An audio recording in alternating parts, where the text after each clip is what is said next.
Good morning મિત્રો, શું કે બધા મજામાં? જો કે બધા મજામાં જ હશે. જે આપણા વ્લોગ જોતા હોય બધા મજામાં જ હશે. તો આજે જવાનું હોય જામનગર. હજી ઉઠીને વ્લોગ બનાવવો, હજી નાઈને પછી બસમાં ક્યાંક બેસી ઇકોમાં એ પછી તમને આગળ દેખાડે. હું બેસી ગયો તો બસમાં જામનગર જવા હાટું, અને મને લાખ લાખ વંદન છે. આ બસમાં એક કાકા બેઠા હતા, બહુ મોટી કરતા હતા.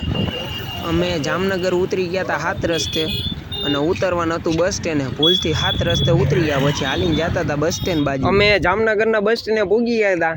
બસ સ્ટેન્ડની પાછળ કંઈક આવું વ્યૂ છે, જોઈ લ્યો. અમે આવી ગયા હતા નાસ્તો કરવા, કંઈક પફ મંગાવ્યા હતા, અને આ બે તો દાબવા જ માંડ્યા છે. પફ ખાઈને 2 લચ્છી અને 1 આઈસ્ક્રીમ મંગાવી હતી. મિત્રો અમે ચારેય નીકળી ગયા હતા કોલેજે જઈ પરીક્ષા દેવા. અને અમારો સ્પેશિયલ માણા નિકુંજભાઈ. આખા જામનગરમાં આ ભાઈનું ડ્રાઇવિંગ મેં પહેલી વાર જોયું. અને આ ભાઈ ઉપર ઓલો ડાયલોગ શૂટ કરે, ઉડે તો જા બાકી બાવરિયામાં જા. મિત્રો અમે આવી ગયા હતા શ્વેત કોલેજે, અને અહીંયા અમે બધા બેઠા હી. હમણાં થોડીક વાર પછી એક્ઝામ દેવા જવાનું છે, અને આપણે લઈ લીધા ચશ્મા. તો કેવા લાગે જરી કોમેન્ટ કરી દેજો. આપણા ગોપાલભાઈ બેઠા હે. આ ફેશન મારવા આવ્યો હો પરીક્ષા. આ ફેશન નું નથી, આ થોડાક ચશ્મા લીધા તો દેખાડવા પડે વ્લોગમાં. આ તો જોડાયા રહેજો પછી એક્ઝામ. બાજુવાળાના બૂચ મારી. બાજુવાળા નથી ભાઈ, હવે બૂચ માર્યો ભાઈબંધનું હમણાં હું જોઉં છું. ખરેખર એ વાત ખોટી છે. આ બધી આપણે લીધેલા ચશ્મા. અમીર ગોપાલભાઈનું બૂચ મારેલ છે એકચ્યુઅલીમાં.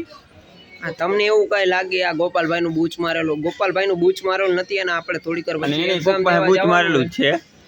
તો એવું કઈ નથી. આ તમે સાંભળતા નહીં, મારા ભાઈબંધ થોડાક એવા હે જ. આપણે એક્ઝામ દઈને પછી તમને દેખાડી હું થઈ અને કેવું એક્ઝામમાં પેપર આવ્યું.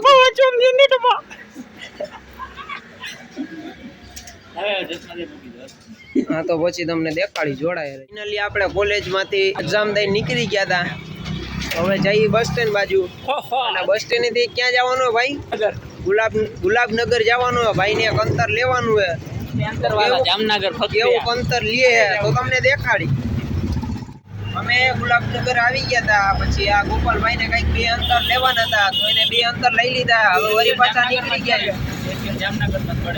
સ્પેશિયલી જામનગરમાં જે અંતર મળે અને ગુલાબનગરમાં ઓલી એમ કે હું નામ અંતરવાલા ન્યા. હવે અમે ફાઇનલી જઈએ બસ સ્ટેન્ડે. બસ સ્ટેન્ડ થી પછી જઈએ કાલાવડ થી આપણા ઘરે. ડાયરેક્ટ ઘરે. હા,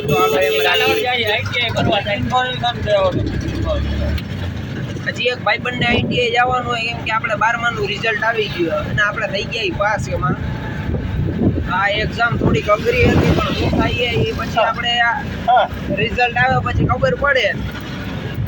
આપણા બ્રિજરાજસિંહ ને થોડુંક પેપર હેરું લાગ્યું હતું ને આપણને થોડુંક અઘરું લાગ્યું હતું. પછી હવે રિઝલ્ટ આવે પછી તો ખબર પડે હું હે ને હું નથી. તો અમે સમજી ગયા. અમે આવી ગયા હતા જામનગરમાં 7 રસ્તે. 7 રસ્તે પછી આ શું કહેવાય ને, બદામ શેક. પીતા ન હોય તો એ તો તે લીધે આપણે પીધું હે.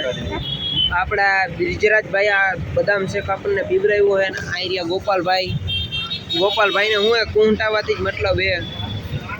કડી પહેરીને હાઈલો જ આવે. હાલો તો હમણાં બસ સ્ટેન્ડ બાજુ જાય તો તમને દેખાડી કઈ નવીનમાં હોય. આપણે ફ્રૂટ સલાડ પીને અહીંયા આવી ગયા હતા. આ બે કઈક આવા રગડા ખાઈએ. શું કેવા લાવવા? ઊંધિયું તારો. બટાકાનું શાક. ચાપડી ક્યાં ગઈ? બટાકાનું શાક. આ ભાઈ પાસે કઈક આવ્યા હતા આવી રીતના.